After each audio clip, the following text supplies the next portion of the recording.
I quit my job. That was the first and the most pleasant thing I did. There is always a silver lining in every dark cloud that tries to fog you in. My bosses and coworkers were shocked. I gave no reason. Pity doesn't appeal to me.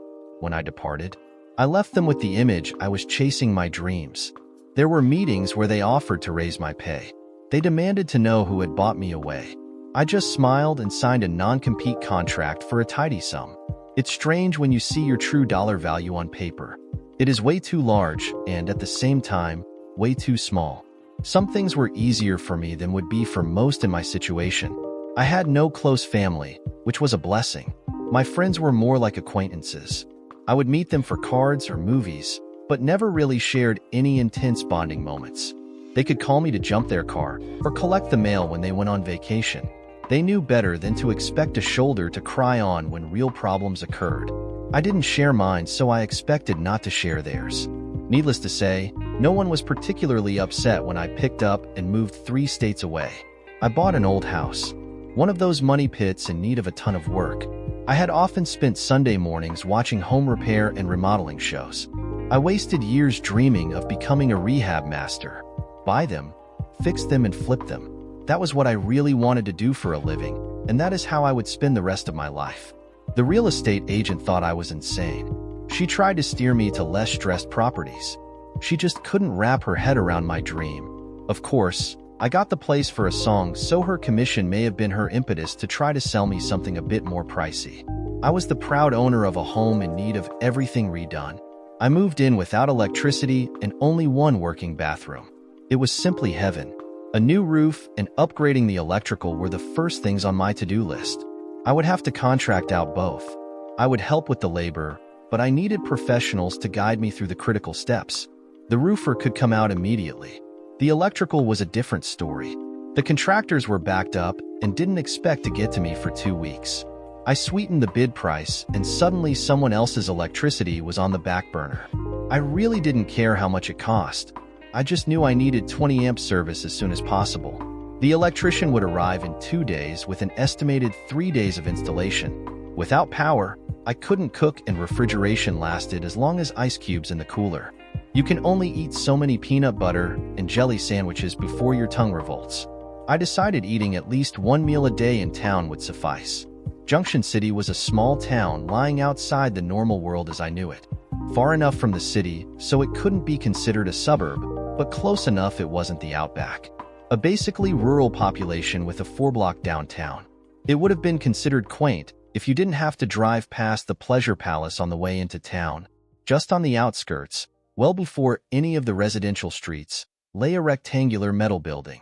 It, in and of itself, was unappealing with its surrounding chain-link fence and bright lights. Only the sign, with Pleasure Palace in large letters, was welcoming. A pair of stocking legs was artfully placed, underlining the words. At night, the sign could be seen for a mile. During the day, you could drive right past and miss it. The first night I drove past, I hadn't been to a strip club in years. The last time was a bachelor party for an acquaintance of mine, some 20 years ago. I remember getting stinking drunk and parting with $400. All that cash, and I left as unsatisfied as the law would allow. It was still a somewhat fond memory. I had always assumed the memory was better than the night. I ate at a burger joint named Rusty's that first night.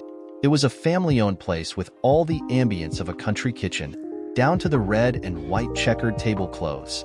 The waitress, a high school girl with way too many freckles, quizzed me about what I was doing in Junction City. It was a small town, and I guessed good gossip was worth its weight in gold. I decided there was only one secret worth keeping anymore and dished out the rest to her. It got me a free slice of apple pie for dessert, a welcome to the town slice. I graciously accepted and really began to enjoy the down-home atmosphere they fostered. The pie was excellent. Most people tend to spare the sugar and cinnamon when they make an apple pie. Not Rusty's. It was sinfully good with tart apples offset by proper amounts of diet-busting sugar and plenty of cinnamon. Sleep was comfortable since the weather had held. I knew I couldn't be lucky for long and prayed for nature to cooperate until the power was up. I already had a new furnace in the basement, waiting patiently for energy and ductwork. I spent the next day cutting holes in the first floor and installing the necessary ductwork. I would have to put another unit in the attic for the second floor. I would worry about that as soon as the power was pulled. It was an old house that seemed to resent modern conveniences. I would merge it with the future as best I could. I was exhausted by 3 o'clock. It had been a while since I had done much physical labor. Working with your hands above your head is pretty exhausting when you're not used to it. I showered and decided to have an early dinner. I was greeted by name when I entered Rusty's. I had the same waitress, the same meal, and this time, I paid for my slice of pie. I received a strong helping of knowledge about the upcoming Harvest Festival. Since I was now a regular, I guess the waitress thought it was necessary to keep me informed. I smiled and I read her name tag, Diana. I tried to set that to memory. I liked the food and intended to return. Remembering names seemed to be a pastime in town, so I felt I needed to participate. On the way back, while driving into the blazing sun, I didn't pass up the Pleasure Palace. It was early and I wasn't tired. Without power, there was little to keep me entertained at home. I figured a few hours at a strip club would be less boring. I don't know what I expected, but the reality was quite different. I entered from the bright sunny day into an almost pitch-black dungeon. I removed my glasses, thinking my lenses had darkened during the walk from the car. Sadly, the view was no better. A flash from behind me ruined my slowly adjusting eyes. "Hello." It was a pleasant voice from an equally pleasant woman who had just entered behind me. I wondered if she was a dancer at first, but her bearing indicated more authority. The door quickly closed and I was blind again. From what I could tell, her name was Maddie. It was illuminated on her bum, lettered in white, on black boy shorts. The black lights, that made it so hard to see, gave me a beacon to follow. It was wonderful watching the M and Y changing elevations as she headed to the only brightly lit space in the building. I almost looked away shyly, but I caught myself. "You're in a strip club, you idiot. You're supposed to look." I enjoyed the view as it pulled ahead smartly. She obviously had better eyes than mine. I was just beginning to make out the bottles on glowing shelves as I ran into a dark, cloth chair. I scooted around it and continued to the brightest location in the long room, the bar. As I neared, my vision improved dramatically. I looked around and saw a basically empty place. There were chairs for about 50 people surrounding a long stage stretching to the center of the room. There was another set of empty chairs on the other side of the aisle that ran around the stage chairs, but up against the wall. I knew it was early, but I wasn't expecting to be the only guy in the place. Center stage was never a place for me. I thought about skipping the whole thing and leaving before I got uncomfortable. I tossed those thoughts aside and figured I knew how to drink without making a total dumb of myself. I grabbed a stool at the bar and was pleasantly surprised to see Maddie behind it. "Can I get you a drink?" She slid right up, not that there was anyone else to serve. Her blonde hair was pulled back and tied with something invisible. She had a cute face and a fuller figure than you would expect to see dancing on a pole. Little did she know I would have tipped well to see her dance. She had a flow about her that just leaked sexiness. I looked at the wall of bottles, thinking that might help me decide what to drink. I fell back to something I drank years ago. "I think I will just have a rum and coke." I don't think I was looking at her when I spoke. I knew I had a tendency to do that when I'm uncomfortable, and I chastised myself. At the end of the bar was an extremely good-looking, tall blonde with a perfect figure. I knew it was perfect because she was encased in a bikini she couldn't wear on most beaches. I didn't like her immediately and tried not to attract her attention. Women like her belonged on a shelf, encased in plastic.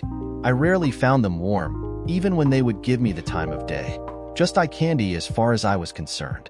She was taller than I was anyway. Luckily, Ms. Perfect was flirting with what looked like the manager of the establishment. Maddie returned with my rum and coke and grabbed the 20 I left on the bar. "That will be $7. She made eye contact during the exchange, and I barely remembered that I meant to do that too. She returned with change, and I made an effort to say thank you to establish contact. She returned my smile and returned to the corner with Ms. Perfect. I realized I was interrupting dinner as I saw the styrofoam containers open and forks go to work. I whirled my comfy bar stool around to look down the long stage. Little had changed. The place was dead, but I could now see I wasn't the only customer. A couple of men were seated in the comfortable velvet chairs sipping drinks. There were a couple of flat-panel TVs, at bad angles, displaying what looked like a little league game. The summer was nearing the end, so I suspected it was some kind of regional or national championship. I wasn't sure if watching that was worth the $7 I just spent on the drink. If Ms. Perfect was the only dancer here, I would have more fun trying to pole dance myself. A DJ, hidden somewhere, announced that the beautiful Rebecca would be on stage. Ms. Perfect dropped her fork and closed her styrofoam dinner container and walked, uncaring, to the stage. She wasn't my type, but she was built well. I rotated my bar seat and watched. The girl could move as well as she looked. She had perfect silicone breasts that defied gravity. Her hips undulated in a very seductive manner. If I were still a teenager, I would have killed for her. At my age, she remained eye candy. Very nice to look at, but definitely to be kept at arm's length. The other two patrons had other ideas. They both moved to the stage seats and began tipping dollar bills. I watched as she encouraged them to run their hands along her body and breasts. I wondered, briefly, if her breasts were as hard to the touch as they looked. I decided it wasn't worth the dollar to find out. I would just be satisfied with the free view. I turned back to the bar and raised my empty glass to the Maddie. She smiled and started making me a fresh drink. The bar had a mirror behind the bottles that allowed me to watch the stage without turning around. Ms. Perfect was playing with her fork, trying to coax more dollars out of her admirers. It seemed to be working. "Are you having fun?" Maddie asked as she placed the fresh drink in front of me, collecting the empty one and taking $7 from what I had left in front of me. "Well, I'm not bored," I admitted.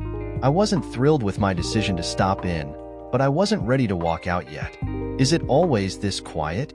"We pick up when the sun goes down," Maddie replied. She didn't immediately return to the corner of the bar. I assumed that meant she was willing to talk.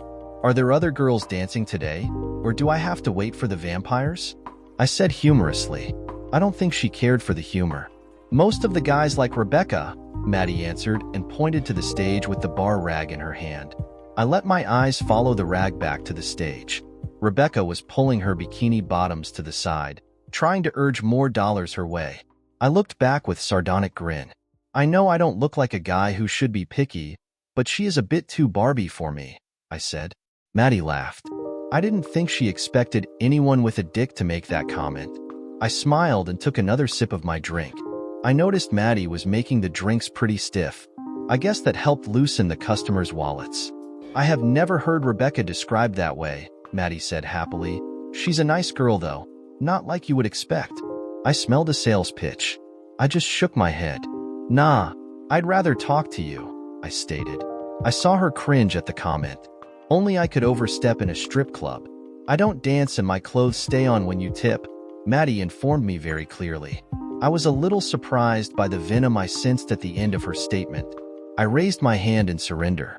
I meant nothing by it. "I should have kept my mouth shut," I said. I swung my chair around and looked blankly at the stage. I figured I would finish my drink and get the hell out of there. It was a stupid idea in the first place. This is a perfect example why I have acquaintances instead of friends.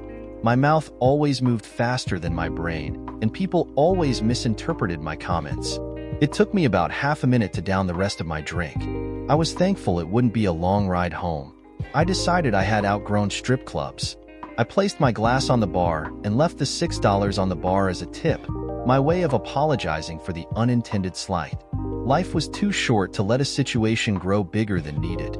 I almost made it to the door when a large man, linebacker large, stepped out from behind a dark counter. I guessed he doubled as the DJ and bouncer. At first, I thought he was just leaving his booth, but he blocked my way out. "Excuse me," I said politely, and made a move to pass him. He grabbed my arm, not strongly like he obviously could, but carefully, just to stop me. "Maddie wants to have a word with you," he said, nodding toward the bar. I looked back to the bar and Maddie was waving for me to come back. I looked back at the mountain before me and sighed. "Look, I am just trying to leave. I left a good tip. She'll just have to accept that as my apology," I said. I was hoping this wasn't going to get blown out of proportion. I was surprised when he let go of my arm. "Okay, but I think she wants to apologize to you," he said. stepping aside to let me pass. I looked back at the bar and Maddie waved me in again. Shit, I thought. Now I had to go back. I took a deep breath and took the long walk back to the bar. I think I misunderstood you, Maddie apologized. I was wrong and I'd like buy you a drink. I certainly don't want you to leave angry with us. She was giving me a fake smile. I could tell she wasn't used to apologizing. The $6 was still on the bar and a fresh drink was waiting. I thought about just accepting her apology and leaving. There was nothing here that really appealed to me. Maddie wasn't even appealing anymore. The math was easier when I added in the dark house I would return to. Okay, I guess we did get off on the wrong foot. I smiled and sat back down. I do thank you for the drink. It's a nice gesture. Maddie's smile became real. She just nodded and headed back to the end of the bar. Business was business, and I am sure they had me sized up for more than 20 bucks. Miss Perfect finished her set and collected the money off the stage. I was watching in the mirror as she reassembled her clothing and carefully walked off the stage in her heels. She was making a beeline for me, and I would really prefer she didn't. I saw Maddie out of the corner of my eye wave her off. Rebecca caught the signal and switched directions. I guess Maddie and I now understood each other.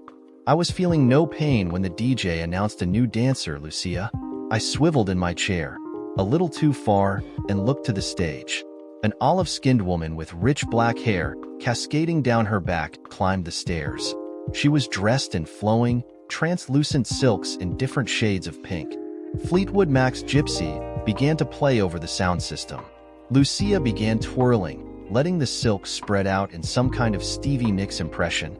Her face was more mature than Miss Perfect's and her curves were more womanly, at least what I could see as the silken wings flew about. "She's not a Barbie doll," Maddie said from behind me. I looked back and Maddie pushed my $6 at me and gestured to the stage. I smiled and pushed the money back at her. Can't spend it in the grave, I thought. I winked at Maddie and moved to a seat by the stage. Lucia had already lost some of her silken coverings. Lucia moved toward me as I sat down, and she gave me a little private show. My eyes were even with her feet. A small patch of 4-leaf clovers was tattooed on her right ankle.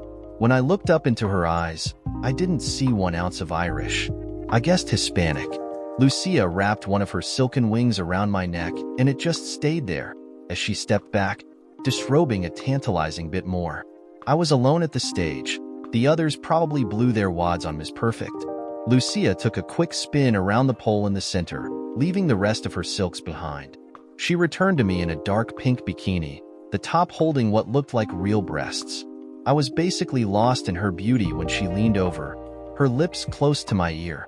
"It's usually customary to tip," she whispered with a slight accent and reinforced it with a smile. The smile was deadly cute. I chuckled, a bit buzzed, and remembered where I was. I withdrew a 20 and placed it on the stage. That got me a bigger smile.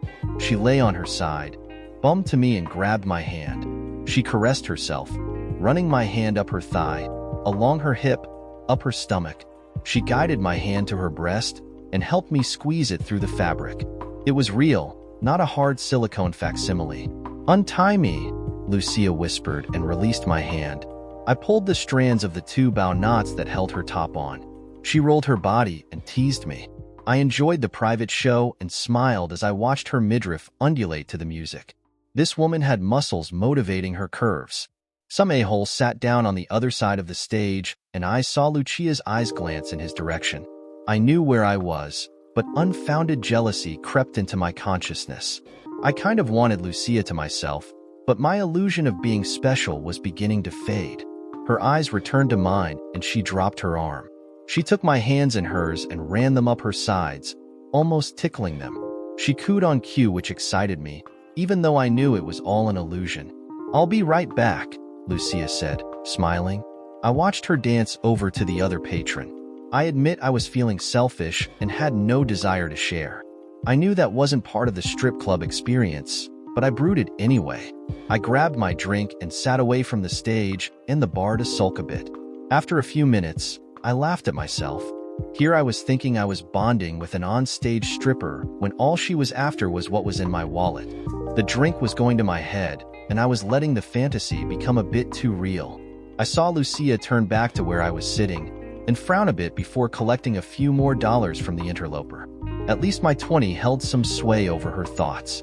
She really was a fine-looking woman. I loved how she moved her curvy hips and how her calf muscles moved her confidently on the heels she was wearing. Lucia's set ended, and she walked off the stage toward where I suspected the DJ booth was. I began to consider leaving again. I had no idea what I expected coming here, but I wasn't as happy as I thought I should be. It all seemed a bit superficial, and I only had a brief moment of titillation. I felt more relaxed at Rusty's, and the conversation was better. I had just emptied my drink when Lucia walked up. She was wearing the same pink bikini top, but had a silky sarong wrapped around her waist. She sat in the chair next to mine and put her hand on my thigh, stroking it lightly. "You left," Lucia remarked, showing me a set of pouty lips. I decided I would respond with truth. There was no reason to try to pretend I was something else here.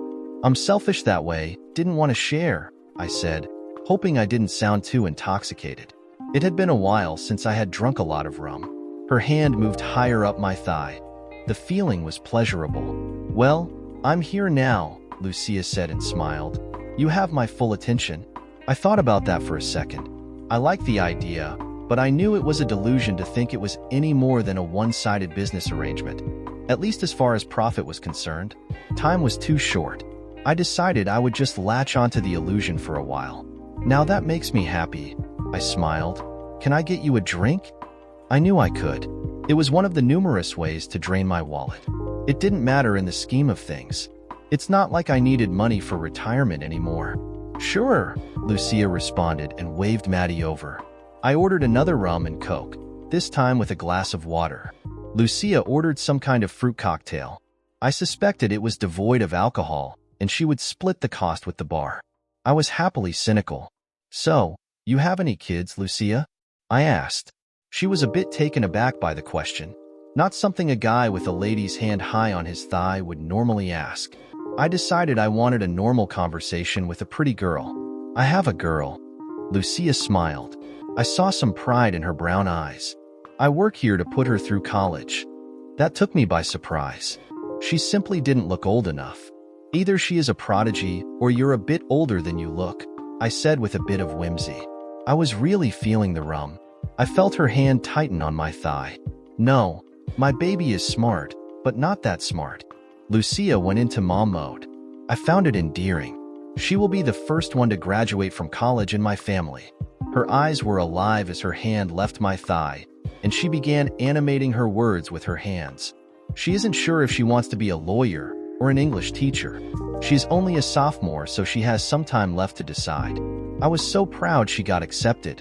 My mama cried. She even got a partial scholarship because she plays viola for the orchestra.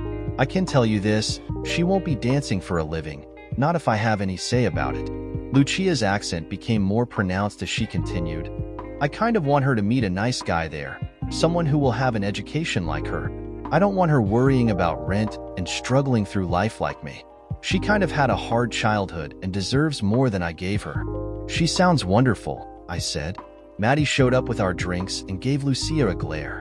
I suspected the conversation was supposed to be moving toward a private dance. I paid for the drinks and tipped well, figuring Maddie might let it go for now. "Is Maddie the owner?" I asked. Maddie seemed to be in control of things and was able to offer the free drink without consultation. "Yes," Lucia said quietly. "She's a good boss, maybe a little pushy." Lucia's hand returned to my thigh, rubbing up and down. "We have private dances here," she said without confidence. I guess talking about her daughter and lap dances didn't mix well in her brain. "How much?" I asked. "20 a song," Lucia responded with a little more enthusiasm. I reached in my wallet and counted out 200. "There, for the next 10 songs, we can talk unhindered by financial constraints," I said. I took a sip of my water, trying to even out the alcohol. "You want to pay me to talk?" Lucia asked incredulously. "Yep, I just want to talk with a pretty woman," I said with a smile. "Unless that's too kinky for you."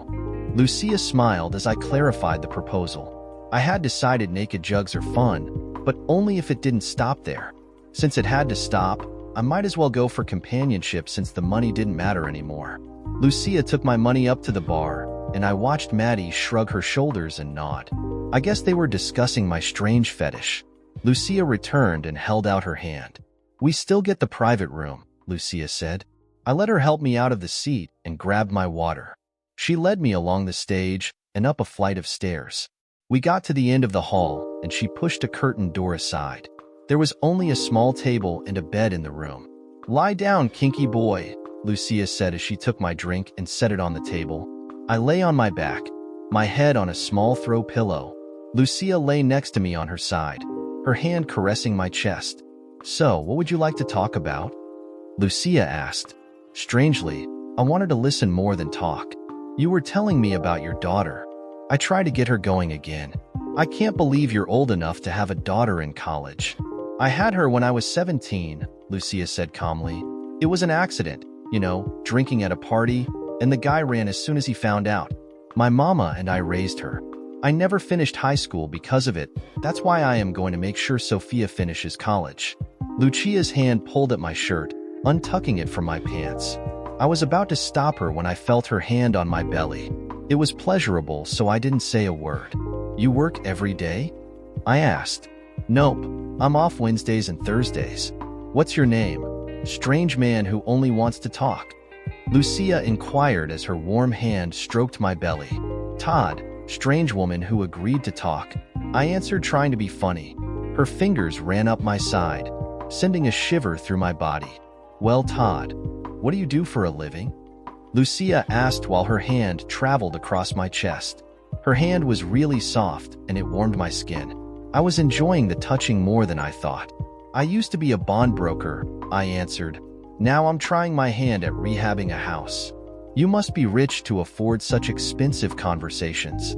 Lucia smiled as her hand ran across my belly, just above my belt. I felt a little aroused by her efforts. It was pleasant, so I didn't stop her. I was letting the rum do the thinking. I tucked my arm under her head and pulled her closer, as I would a girlfriend, if I had one. "I guess you could say I am rich this year," I responded cryptically. I did have a lot of money to blow since the future was going to take care of itself. "No family?" Lucia quizzed. The conversation was becoming about me. I wanted to steer it back to her. "Nope, I do have a cousin I haven't seen in 20 years, I said, then tried to retake the conversation. "Tell me about your mama." "Not much to say. She works hard at the same hospital she started at 30 years ago.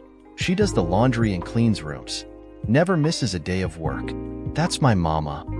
I loved the way she said, "Mama," the way it rolled off her tongue with just a hint of an Hispanic accent. "So, what are your plans once your daughter graduates?" I asked as Lucia's fingers dipped just under the waistband of my pants and tickled. I involuntarily sucked in a breath. She smiled at my response. "Ticklish, Lucia commented as she reached behind her neck and untied the top strings of her bikini.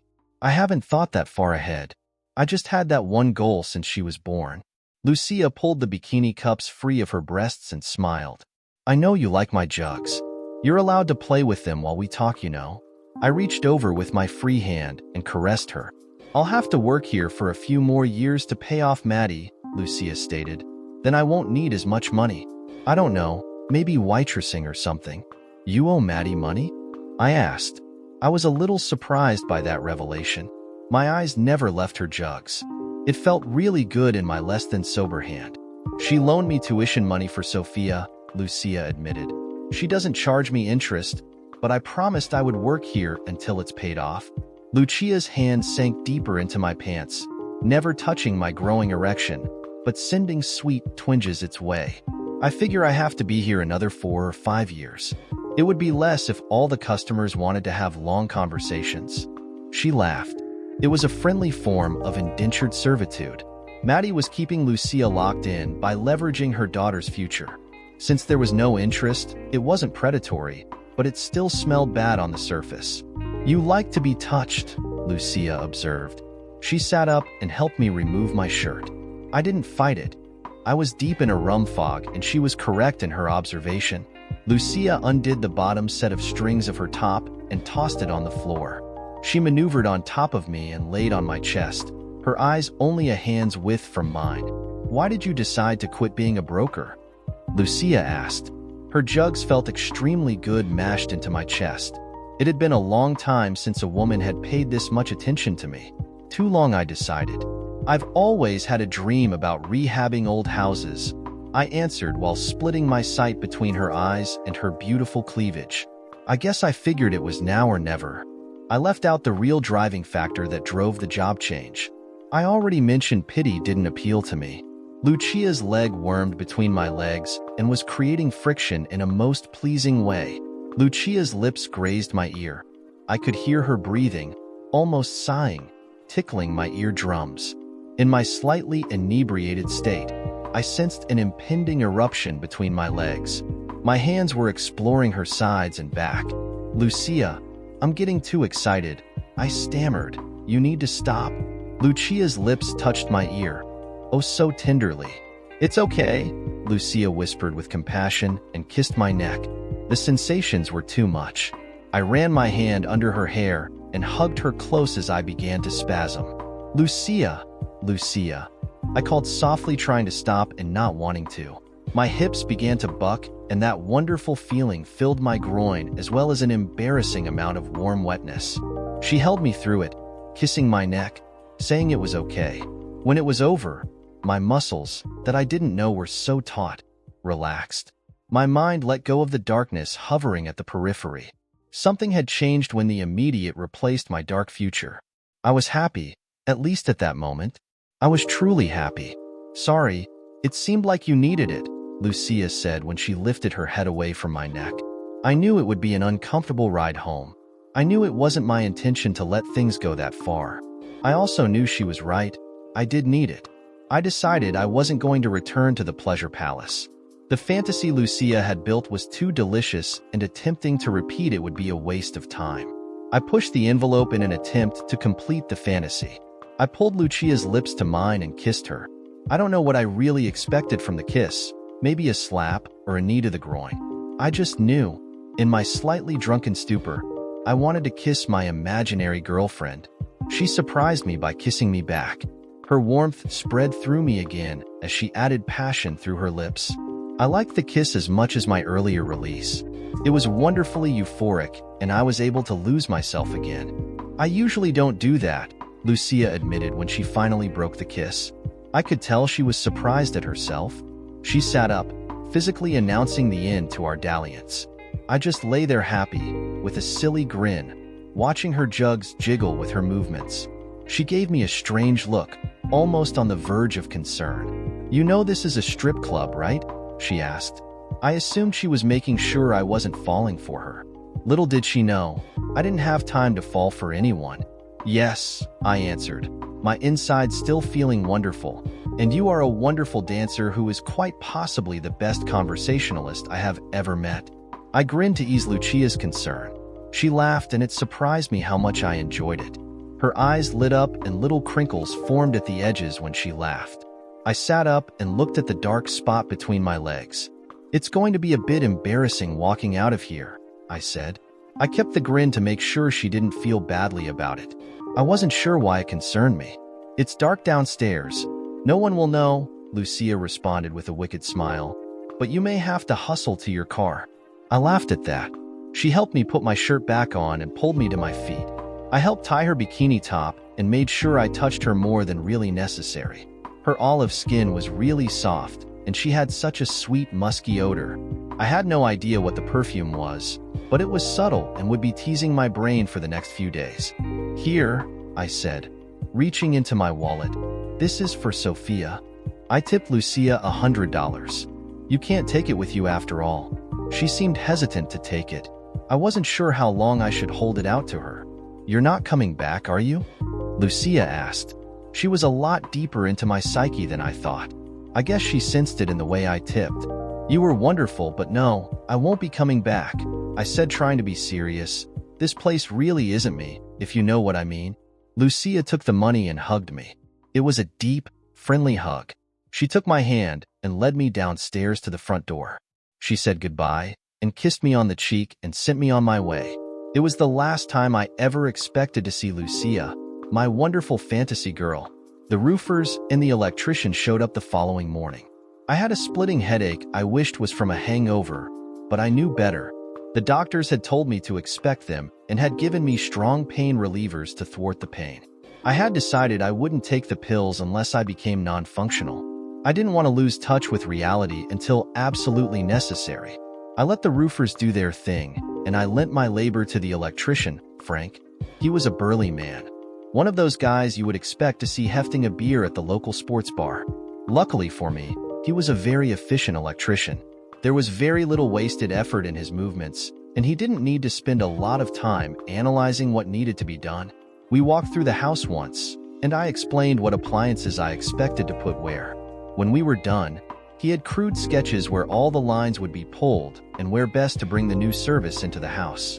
I spent the day cutting grooves and plaster to make way for the new service. The house was constructed before electricity was envisioned, and we had to improvise to pull the service into the rooms. The downstairs was easier since the wires could be pulled in through the basement. The upstairs required more modifications. I tried to keep as much plaster on the walls as possible.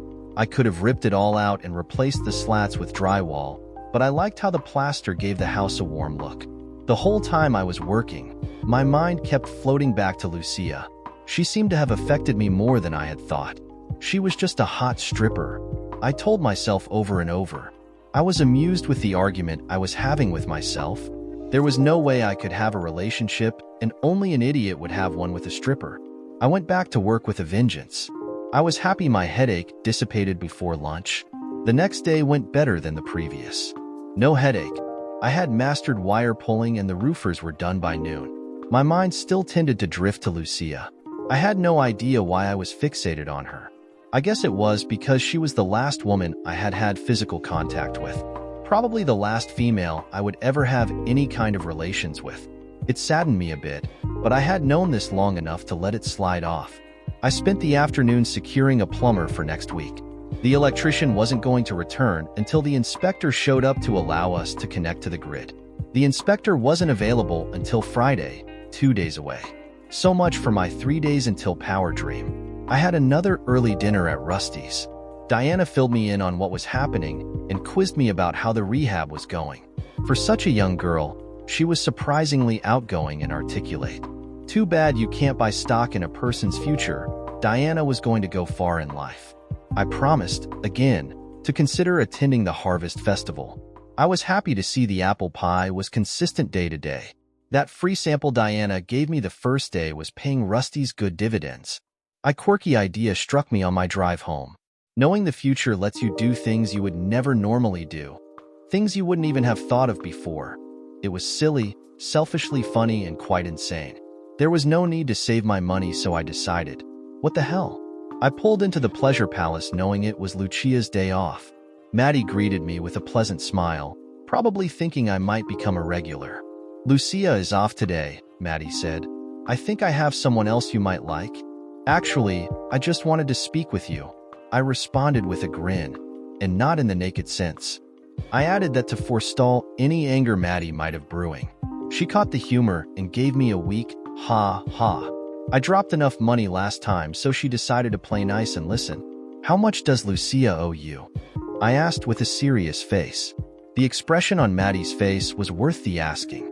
Her eyes kind of bugged out, and she had trouble forming words. I think that's between Lucia and me, Maddie stammered in reply. You dating her or something? Nope, haven't seen her since that first night and don't intend to see her again, I said, smiling. I loved the look of complete confusion on Maddie's face. I just want to pay it off. How much does she owe you? Are you insane? Maddie asked rhetorically. You knew her for what, 2 hours? How much, Maddie? I asked again. 18,000, Maddie replied. She'll just borrow more next semester. Why in hell would you do this? Because I can, I said as I pulled out my checkbook. I began filling out a check. And you trust me it's 18 and I'll tell her you paid it back? Maddie asked incredulously. Yep, if you were a bitch, you would have charged interest, I said with a large smile. What's your last name, Maddie? Make it out to Magdalene Johnson, Maddie answered. And what should I tell Lucia? Tell her you have a kind heart. Tell her money fell from the sky. I really don't care what you tell her, I said and realized I meant it. I was just giving Lucia choices. Everyone deserves choices. You know I am going to wait for this to clear, Maddie said. I am certain you are certifiable. Thank you, Maddie, I said, handing her the check. She shook her head as she took it. Trust me, she can make better use of it than I can, I added seriously. Are you sure you don't want to stick around? I'll buy you another drink, Maddie asked, with a smile, in a futile attempt at the rest of my wallet. I just laughed and shook my head. I felt really good when I left the pleasure palace for the last time. There were few times in my life when I was an actual help to someone. I could, at least, look back at this event with a bit pride. Lucia had made me feel good, twice. I needed little miracles like that. I suffered another migraine Thursday afternoon. This one cost me some time as I hid from the sun. I was working on stripping the old layers of paint off the wood siding in the morning. When the migraine finally subsided, I attacked the siding with more vigor. I really wanted to complete this house. I probably should have picked a smaller one, but this one had character. I knew in my mind what it would look like when it was done. The real estate agent didn't see it, but she had no vision. Friday was a miraculous day. The inspector was on time and allowed the electrician to complete the connection to the grid. I shamefully yelled, "Let there be light," as I plugged in one of the few lamps I had. That glowing bulb was a beautiful sight. I ran to the kitchen and plugged in the little college dorm refrigerator I had bought and heard its compressor hum. I screwed a bulb into the temporary socket in the ceiling and threw the switch. Blessed light filled the room. I flicked the switch on and off a few times, feeling way too much joy for such a trivial event. I could now work outside during the day and inside during the night. It was glorious. Saturday morning I felt wonderful. I had only one side of the house left to scrape and I had power. I mounted a set of speakers in the window and plugged them into my phone. I set the app to random shuffle and Sultans of Swing kicked up loud. My nearest neighbors were a quarter-mile down the road, so it was my world with my sounds. I was singing along, poorly, while I went to work on the siding, this time with power tools. I have no idea how man survived in the past when electricity wasn't even a dream. I felt like a king, tearing into the layers of paint with mechanical speed. I was finished with a quarter of the side and was moving the ladder when a red pickup pulled into my dirt driveway. I reached in the window and paused Layla. Maybe my neighbors were closer than I thought. No one came out of the truck, and the sun was glinting off the windshield, so I couldn't see who was in it. I moved toward the vehicle, pulling the dust mask off my face and trying to beat some of the paint dust off my clothes. I shouldn't have been surprised when Lucia stepped out of the driver's door, but I was. I really wasn't prepared to see her again. I stopped walking forward and just stared, trying to think about what I should say. Her black hair was tied in a pigtail, with a few errant strands loose in front of her ears. Her expression was confused and must have looked something like mine. I guess she didn't know what to say either. I decided to move forward again. "How did you find me?" I asked to break the ice. I think I made it sound harder than I meant to. "I had breakfast at Rusty's," Lucia answered. "There are no secrets in a small town, not with people like Diana running about." "Why did you do it?" she asked with a small bit of difficulty. I stopped about 20 feet away. It felt like that was the appropriate space we needed. I began to feel a bit stupid since I really didn't have a good reason, at least not one that would make sense to her. "Sorry, it seemed like you needed it," I said softly. It sounded better in my mind than it did leaving my lips. Lucia put her hands on her hips and tried twice to say something, but did a better job than I had holding it in. She ended up just shaking her head. "It's a gift for you and Sophia," I somewhat pleaded. "Don't ask why." I was wishing Maddie was more of a bitch and had claimed it was from her. I just wasn't prepared to support my asinine decisions. "People don't do things like that," Lucia yelled. I felt her anger wash over me. It took me by surprise, and I took a step back. I was never good at being yelled at. My defenses kicked in. It made me feel good. I yelled back. "Until now." I finished with more venom than necessary. I regretted it as soon as I saw the change on Lucia's face. I thought she was about to cry, then she jumped back in her pickup and slammed the door. I took a few more steps back. For some reason I thought she intended to run me over. Instead, she drove off at an angry speed. I kicked myself for being an idiot. Just another reason to avoid people altogether. I didn't turn the music back on as I returned to the siding. My happiness was gone and I needed time to brood. Luckily, I could take it out on the old paint. I moved the ladder, climbed to the top, and immediately pulled too hard on the power cord. It separated from the extension cord, which fell to the ground. I was seething and almost threw the sander. Why did I pay off that infernal woman's debt? Why did I care if it pissed her off? I took a few deep breaths and climbed slowly down the ladder.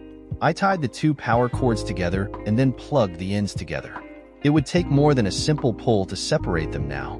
I then sat on my bum, in the grass, wondering why I was feeling like shit. It was 15 minutes before I climbed the ladder again. This time I turned the music on and let Clapton change my mood. The work helped and I began to forget how badly I felt. The old paint soaked up the brunt of my self-disgust. I murdered years of paint layers as viciously as I could. It wasn't long before I was at least humming to the music again. I hoped I hadn't made Lucia cry. It took all morning to complete that side of the house. It looked much better than the other sides I had done manually. I was contemplating whether I should redo the manual sides with the power sander when the red pickup returned. My stomach did a flip-flop and the morning pains returned with the vehicle. I promised myself to remain civil and just get it over with. I would let her scream at me so it would end and I could get on with the rest of my life. What little I had of it. I paused the music and moved toward the pickup with trepidation. Lucia exited the truck with a picnic basket. Her eyes were red, but she was wearing a forced smile. I guess she was finished yelling also. "I made you lunch," she said in an even tone. She was waiting for a response. "You don't owe me anything," I said stupidly. My mouth, once again, moved faster than my brain. "Let me make you lunch," Lucia stammered, almost pleading. I saw the strain in her eyes. It was hurting her, my pretending that what I did didn't matter. My empathy kicked back at me. "Actually, I'm starving," I said and added a smile. Anything in that basket had to be better than the can of spaghetti I had planned to heat up. Lucia's face brightened noticeably, and so did my mood. We moved to the porch steps, the closest thing to furniture I had. "This is my table right now, at least until I get the kitchen done," I apologized. "It's lovely," Lucia lied. She spread out a small cloth on the porch and set out plates, silverware, and 2 cups. She added a wrapped sandwich on each plate and pulled out a round plastic tray with fresh-cut carrots, broccoli, and cauliflower. A small dish in the center contained what looked like ranch dressing.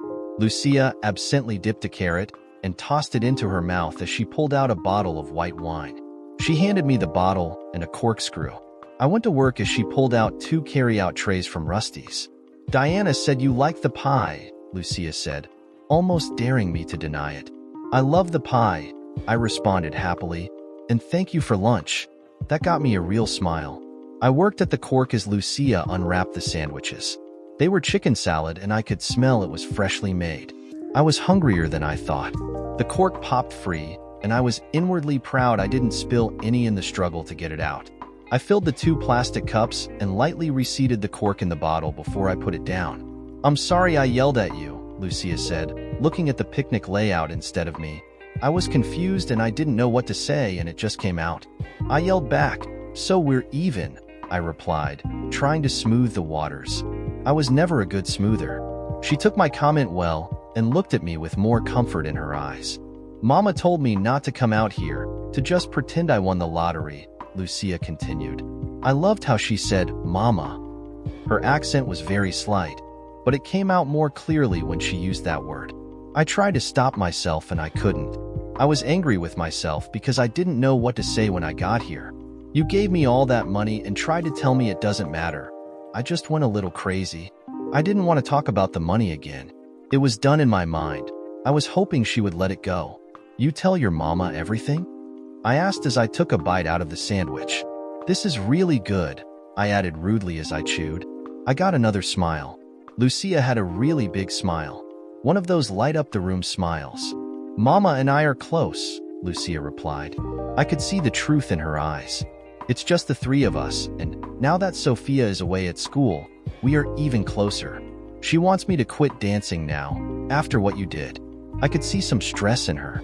I had given her choices, and she wasn't ready to make them. At least she wasn't trying to give the money back. "I agree with your mama," I stated. The wine was sweeter than I usually go for, but it fit with the sandwich and veggies. It would also make a good preamble for the pie. I've never really done anything else, Lucia added. She was ignoring the food. I think the meal was basically made for me. I don't even know how to pay you back. I almost choked on my last bite. I swallowed hard. The whole point is that you don't pay me back, I said, with as much compassion as I could muster. You'll take the fun out of it if you try.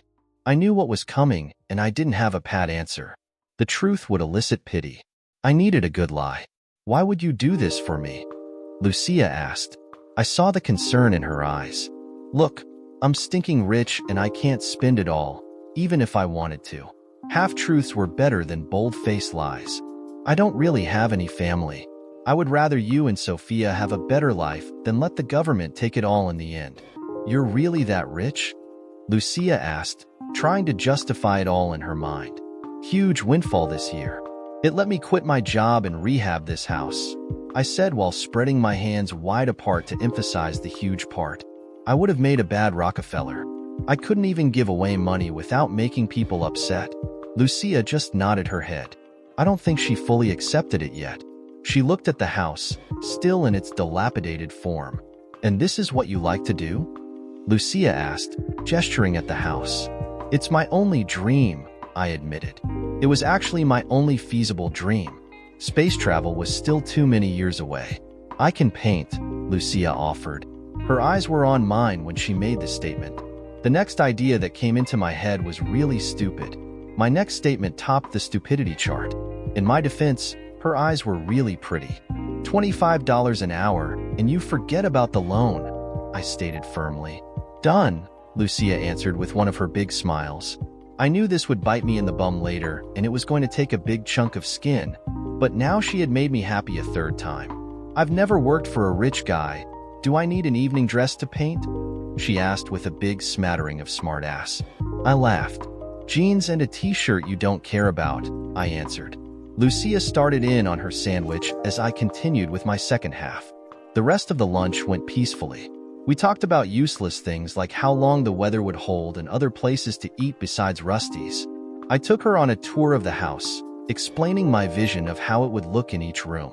She was incredibly enthusiastic about the project and added in trim ideas that made sense to me. I've never shared a dream with someone who agreed with it. It enhanced the dream and made it all that much more doable. I have to tell Maddie I quit and I will be here tomorrow at 8, Lucia said as she stuffed the remains of the lunch into the basket. Tomorrow is Sunday, I stated, thinking she might need the day. Oh, that's right, Lucia realized. You're invited to dinner tomorrow, so we'll have to stop working by 5 o'clock. She started toward her pickup. Dinner? I asked, desperately looking for clarification. Yep, with my mama and me. Lucia turned and walked backward as she spoke. It's not negotiable, so don't try to get out of it. I know you don't have any plans. I wondered who the boss was on this project. She turned around and literally skipped back to her truck. See you tomorrow, I called as Lucia disappeared into the cab. For the here and now, hiring Lucia was the best decision I could have made. I grasped at the possibility of finishing the house quickly and moving on before the inevitable occurred. I could get that lucky. I looked at the front of the house. I decided then that since I now had another painter, spending the time to go over the manual sanding with the power sander made total sense. I spent the afternoon doing just that. There was no sense in an uneven job. Lucia arrived a little before 8 o'clock. She was incredibly cheerful. She wore some baggy white denim painter pants and an old faded gray t-shirt. Her hair was once again pulled tight behind her head, this time tied in a ponytail with the top wrapped in a scarf. I was barely awake when she entered.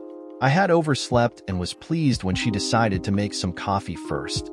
That blessed electric power had paid off again. I had to admit she filled out a pair of painter pants quite well. Where should we start? Lucia asked with way too much joy in her voice. She was certainly more pleasant to look at than the drab walls. I had to smile at her unbridled enthusiasm. Outside, I answered.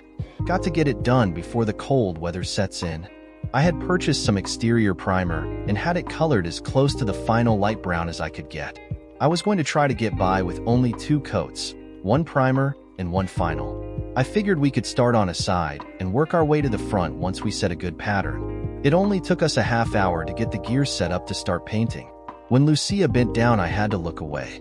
She really made those pants look good. I used the ladder, and she started on the ground. Every time I reached down to dip my brush, I got a good view of her taking long strokes along the horizontal wooden slats. I had painted the whole side. I wasn't sure if I should be enjoying painting so much. We stepped back to admire our handiwork. "You missed a couple of spots. There and there," Lucia pointed out. Sure enough, I had.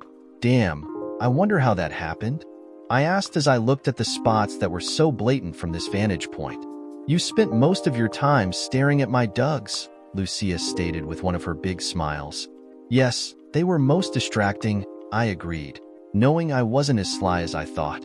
I hefted the ladder back to one of the spots. I thought I was being a bit less obvious about it. "I knew you liked them, so I kept them loose," Lucia said seriously. I looked over at her and saw the staidness in her face. "You know, the loan and your pay, it doesn't mean—" I stuttered for the right words. "It doesn't obligate. This isn't a strip club." "I know." Lucia smiled. "I liked you looking. It pleases me." She grabbed a brush, dipped it, and started to climb the ladder. "Hold the ladder," she instructed. I wasn't sure what to say to that. I guess it was in the nature of a stripper to show off. When I looked up, she leaned and started to touch up a spot I missed. I could see straight up her t-shirt to the bottom of her wondrous globes. "Truly beautiful," I stated clearly. Lucia just kept painting with more exaggerated strokes. I helped her down and shared a smile. I moved the ladder, and she repeated the process on my other mistake. "Tomorrow the plumber is coming," I said when Lucia descended again. I figured she might want to be more conservative. I knew I wanted her to be more modest. I still had that unwarranted jealousy thing. "If you behave yourself with Mama." Lucia smiled. "I won't tempt the plumber." "Blackmail?" I questioned. "You're resorting to blackmail? What do you think I would say to your mother?" "Just be nice," Lucia reminded me sweetly. I wondered briefly if she would show up naked tomorrow if I was rude to her mama. I smiled inwardly at my thoughts. We were able to get the back of the house primed before we had to call it a day. We were expected at Lucia's mother's house at 6 o'clock, and we both needed to clean up. Lucia surprised me by having a change of clothes and some toiletries in her pickup. We took turns sharing the one bathroom with its dribbling shower. She wasn't used to the lack of hot water like I was. It tends to speed up your shower dramatically. Hopefully, that could be one of the first things the plumber can correct. I was astonished when Lucia walked out of the bathroom. Her raven hair was flowing freely down her shoulders, across a white blouse. She was wearing a pleated white skirt that reached to her ankles, tied off with a brown woven hemp belt that was cocked lower on the right side. She was simply stunning to look at. "I used all the hot water," Lucia joked. I just stared at her transformation. She smiled when she noticed. "Todd's shower," she reminded me. I collected my drooling brain and took over the bathroom. The vision of her stayed with me, even in the cold water. The thought I wasn't really dating her, but meeting her mother was disconcerting. I felt myself emotionally drifting toward her. Physically, I knew I was attracted to her, but I thought I could keep her at arm's length emotionally. How do you stop something you really don't want to stop? The best I could do was khakis and a blue polo shirt. It seemed a bit plain set against Lucia's attractive attire, but she seemed pleased. I made a point of opening the car door for her. There is something about a well-dressed woman that makes you want to be more manly. We men all know we should open doors, but it had been a long time since I had rushed ahead to make sure I did it. She seemed to accept it in stride. I was lectured on the way. Lucia's mother wasn't extremely religious, but taking the Lord's name in vain was forbidden. Swearing in general was frowned upon. Lucia had worked as a dancer, not a stripper. Although she assured me her mother knew exactly what the pleasure palace was, I was not to bring up Lucia's father, not even to Lucia it seemed. For some reason, I was to also stay away from any topics that might drift toward the annexation of Texas from Mexico in the 1800s. I guess Mama held strong opinions on the subject. Fully briefed, we pulled up in front of a small, one-story home nestled in what looked like a nice family neighborhood. I hustled around the car to open Lucia's door. She was calmly waiting for me to do so and smiled when I did. I was beginning to wonder if there was anything I wouldn't do to earn that smile. I already knew things were getting out of control, and I kicked myself for letting them. Mama was waiting at the door. She was a little shorter than Lucia, but had the same thick black hair. Mama carried a bit more weight, but with dignity and grace. She was wearing a flowered dress covered by a white apron. God help me. Her smile matched her daughter's. The two hugged like they hadn't seen each other in years. I almost felt like I was forgotten until Lucia finally introduced me. Mama, this is Todd Keystone. Lucia said my name proudly. It was uncomfortable to be presented in that way. I sensed some kind of permanence in Lucia's tone. Hello, I said, holding out my hand. Mama took my hand and pulled me in for a hug. I was surprised at the warmth of it. It was like we had known each other for years. I hugged back. What else do you do once you're embraced like that? Your Aunt Maria called. She on phone in bedroom, Mama said to Lucia with a strong accent. Go say hola. Todd helped me in kitchen. Lucia reluctantly headed to the back of the house. Mama grabbed my hand and drew me into the kitchen. She turned to me with a very serious look on her face. Why'd you give my Lucia money? Mama asked. I could see she wasn't angry, yet. I looked back at the direction Lucia had gone, hoping she would come and save me. Maria, keep Lucia busy while we talk, Mama continued, knowing I was stalling. She seemed to need it, I answered without confidence. I tried to do it anonymously. I was just giving her more choices. I shrugged my shoulders knowing it was a weak explanation. She chased me down after. I really didn't mean to see her again. Mama was searching my face with her eyes. When I sensed she was afraid to make a choice, I offered the painting job to her. The whole thing kind of snowballed. Honestly, it made me happy to help, although there were some uncomfortable moments. Mama looked into my eyes. I believed you, Mama stated. She reached up with both hands and pulled my cheek to her lips and kissed me. That for stopping Lucia dancing. She released me with a smile. I smiled back, sharing the nice moment,